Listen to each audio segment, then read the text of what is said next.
आज हम एकादशी व्रत कथा के बारे में जानेंगे। एकादशी व्रत कथा कब और कैसे शुरू हुई। पुराणों में उल्लेख है कि भगवान श्री हरि विष्णु के नाम स्मरण मात्र से ही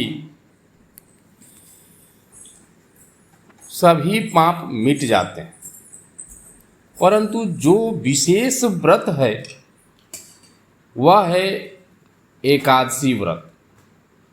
यह व्रत केवल फल देने वाला ही नहीं अपितु मोक्ष प्रदान करने वाला व्रत है।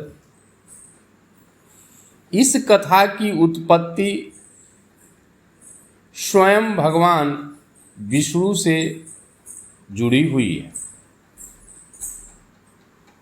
सतयुग में जब धर्म और सत्य की पूर्ण सत्ता थी, तब भी आसुरी शक्तियां समय समय पर उभरती रहती थी। उसी समय एक महापापी राक्षस उत्पन्न हुआ जिसका नाम था मूर दैत्य।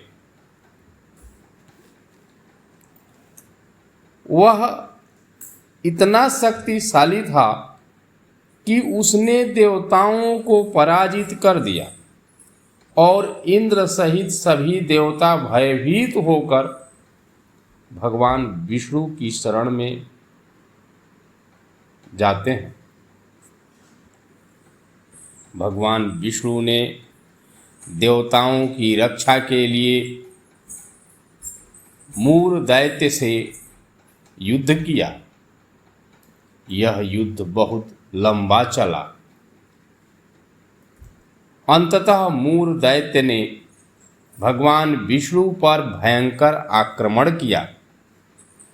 भगवान भी कुछ समय के लिए थक गए और वे विश्राम करने हेतु बदरिकाश्रम की एक गुफा में चले गए। वहां वे गहन निद्रा में लीन हो गए। मूर दैत्य ने देखा कि विष्णु भगवान विश्राम कर रहे हैं। उसने सोचा, अब यही समय है, इन्हें मार डालूं तो संपूर्ण त्रिलोक पर मेरा ही राज्य होगा। वह भगवान पर आक्रमण करने ही वाला था कि तभी भगवान विष्णु के शरीर से एक अद्भुत दिव्य शक्ति प्रकट हुई। विष्णु के शरीर से जो शक्ति निकली वह एक अत्यंत तेजस्विनी दिव्य एवं सुंदर कन्या के रूप में प्रकट हुई। उसका तेज देखकर मूर दैत्य चकित रह गया। उस कन्या ने कहा, हे दैत्य, यदि तू भगवान को मारना चाहता है तो पहले मेरा सामना कर। मूर दैत्य ने उस कन्या से भयंकर युद्ध किया, परंतु अंततः वह उस दिव्य कन्या के द्वारा पराजित होता है और उनके हाथों मारा जाता है। जब भगवान विष्णु की नींद खुली तो उन्होंने देखा कि दैत्य का वध हो चुका है और उसके सामने वह तेजस्विनी कन्या खड़ी है। भगवान विष्णु ने उस कन्या से प्रसन्न होकर कहा, हे देवी, तुमने मेरा कार्य सिद्ध किया है। मैं तुम्हें वरदान देता हूँ कि तुम समस्त व्रतों में श्रेष्ठ व्रत बनोगी।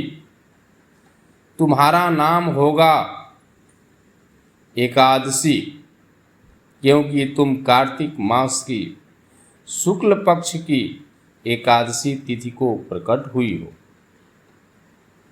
जो भी मनुष्य तुम्हारा व्रत करेगा वह समस्त पापों से मुक्त होकर परम पद को प्राप्त होगा। इस प्रकार से एकादशी व्रत की उत्पत्ति होती है। यह व्रत केवल पाप नाशक ही नहीं बल्कि मोक्षदायिनी भी है।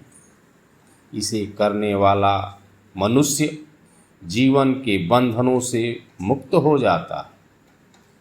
देवताओं, ऋषियों, यहाँ तक कि स्वयं माता लक्ष्मी ने भी इस व्रत का पालन किया है। इस व्रत को करने से बड़े पाप भी नष्ट हो जाते हैं। अगर आपको हमारी यह कथा अच्छी लगी हो प्लीज़ लाइक करें, कमेंट करें, शेयर करें।